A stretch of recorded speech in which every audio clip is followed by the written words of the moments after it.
A Song for Silas by Lori Wick. Chapter 5. Did you write to Frank? The question came from Luke as he and Silas headed toward the train station. Yes, I wrote, but if I know Frank, he'll not accept my answer. Luke asked no more, fairly certain that what Silas's answer had been. The train was a bit late, giving the men some time to talk. Silas seemed a bit edgy, and Luke couldn't help from commenting on it. Is anything bothering you, Si? Silas's answer did not come immediately. He was feeling very unsure of what he would find once he got to Neilsville, and he didn't want to burden Luke. In an instant he decided against it. I'm just thinking ahead about my trip to the farm. I've got a long day ahead of me. All of which was true. Luke noted the evasive answer, but only said, I hear the train. Be sure you write, or I'll be hearing from Christine. She really is in a stew over this. When she found out Grant Nolan had an 18-year-old daughter, I got the 3rd degree. Silas laughed in delight at this. She can certainly be the mother hen at times, can't she? Oh, Si, if she ever heard you say that, well, I hate to even think of the tongue-lashing we'd both get. Silas agreed with him. When the men shared a laugh, the train pulled in and they stood. Luke opened his mouth to say goodbye, but Silas interrupted. About your question, Luke. I'm not sure what I'll find in Neilsville, and it's troubling me. Will you please just pray? Every day, Luke answered with assurance, and as he stood on the platform watching the train become a dot in the distance, he began right then to keep his word. Silas, on the other hand, was not at all prayerful. Indeed, he was very tense. He attempted to empty his mind of all thought, but he failed miserably. He kept returning to the young woman at the end of his journey. Amy. Silas settled back in his seat and gave in to the desire he had felt ever since Pastor Nolan spoke on Sunday, trying to picture in his mind what Amy was like now. She had been rather coltish at 14, a bit on the awkward side, as if she were not sure what to do with all her limbs. Awkward, that is, until she sat at the piano. Silas had been mystified the first time he'd heard her play. Silas played piano, and his family thought he was the best, but they'd never heard Amy Nolan. The keys somehow came alive under her small hands, and her face, it positively glowed while she played. She was gifted, there was no doubt about that. At 28 years of age, Silas had listened to his share of pianists, and he knew Amy was in a class all her own. Silas had learned to play piano at his mother's knee, the only one of the 5 Cameron children to show a genuine interest. Being able to play the piano that his mother had taught him on somehow helped ease the pain of losing her. Catherine Cameron's deep love for music was transmitted to Silas through those times of practice and play. For a short time, right after her death, Silas had not played at all, out of consideration for his father. He could tell that hearing the piano pained his father greatly. When the house was empty one afternoon, Silas sat down and played some of his favorite hymns. He had played along in a bittersweet state for nearly 30 minutes when he looked up to see his father watching him. Silas could only guess how long he'd been there. Silas bolted from the piano bench, stumbling through an apology as he straightened the music sheets with shaky hands. His panicky movements and words came to a halt as his father started toward him. Silently, Joseph reached for the sheets of music. He looked through them slowly before placing a single sheet back on the music rest. A quick glance told Silas it was one of his mother's favorites. Play this one, Si. Play it the way your mother taught you. He gave Silas's shoulder a pat and moved to take a nearby chair. Before he finished the song, the entire family had gathered. One by one they entered the room, no one bothering to disguise the sound of sniffling noses. Silas barely made it through the piece. Silas played regularly after that.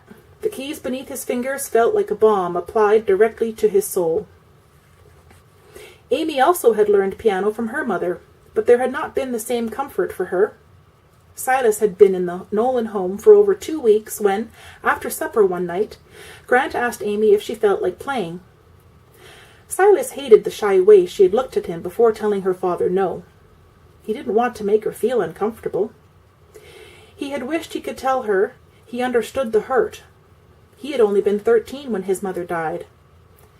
It had been only 3 weeks since Maureen Nolan's funeral, but Silas knew from experience that to Amy it felt like a year.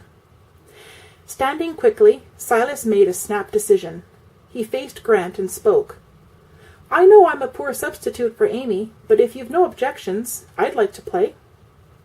Grant answered with a small smile. "Please, Silas, feel free." But Silas didn't move with Grant's consent alone. He turned to the sober young girl in the room, who was regarding him with big, surprised eyes. "Do you have any objections, Amy?" "No." She didn't hesitate in answering, but her voice was so low that Silas saw more than heard her answer.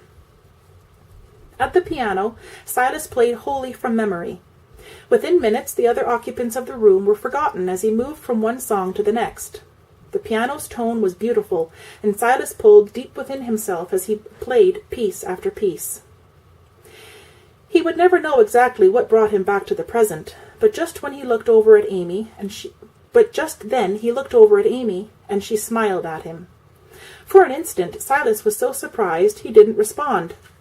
It was the first time this quiet girl had shown anything past an indifferent, neutral acceptance of him in her home. When Silas finally returned the smile, Amy's grew wider. They sat there grinning at one another while Silas finished the song. Not long afterward, the three retired for the night. As Silas readied himself for bed in his small attic bedroom, he was sure the ice had broken through for Amy and him. He really did want to be her friend. Every day, for nearly 3 weeks, Silas had worked alongside her father, working steadily even when Grant slowed down or came to a complete halt. After a week, Grant began to talk, and Silas listened without comment to the man's heartache, his concern for Amy foremost in his mind. The days the men worked and talked seemed to be a gentle push for Grant onto the road of acceptance and recovery. Not so with Amy. She grieved silently, without complaint or comment. It was at this time Silas recognized how much he'd taken his siblings for granted. Amy needed a big brother to help shoulder the grief. As Silas settled into bed, he knew he wanted to be that big brother. "Please, God," Silas prayed as he dropped off to sleep, "help Amy open up to me. Let her know that I care and understand." Remembering the smile she had given him, he fell asleep, sure that tomorrow would be different. But it would be more days and a ruined breakfast before the ice broke completely. Silas was jolted out of his reverie when the conductor passed through the train and announced there would be a delay at the next stop. There were grumbles throughout the car, but Silas was just glad he'd left Baxter early. The conductor said to feel free to get out and stretch a bit, so Silas moved out of his seat toward the door. They were stopped in Elroy, a small town not too many miles out of Baxter. Silas quickly decided not to wander about and took a bench in the shade to watch the busy activity of the depot. It wasn't long before the sights of the depot grew mundane, and Silas's thoughts wandered back to the time he and Amy finally became friends. Grant and Silas walked from the barn to the house. The milking was done, and both men were ready for a big breakfast. They were greeted at the door not by the smell of fresh coffee and biscuits, but by the pungent odor of burned bacon and eggs. Amy stood with the frying skillet in one hand while waving a dishcloth over the smoky mess with the other. When she saw her father, she simply said, "I'm sorry, Dad. Breakfast will be a little late this morning." "Don't worry about it, Amy. I'll wash up and give you a hand." And that was the end of that. Amy didn't cry or offer a long excuse, just a simple apology, and it was over. Silas was impressed. The moment of friendship arrived when Silas also washed up and, stepping behind Amy, took the burned skillet from her hands. "I'll get this for you." The look of surprise on her face could only be matched by the expression on her face when he'd asked to play the piano a few days earlier. Silas didn't wait for a comment from Amy, but simply proceeded to scrape the pan clean. Amy's surprise turned to genuine puzzlement when he did not return the skillet, but put in strips of bacon and began to crack eggs into a bowl.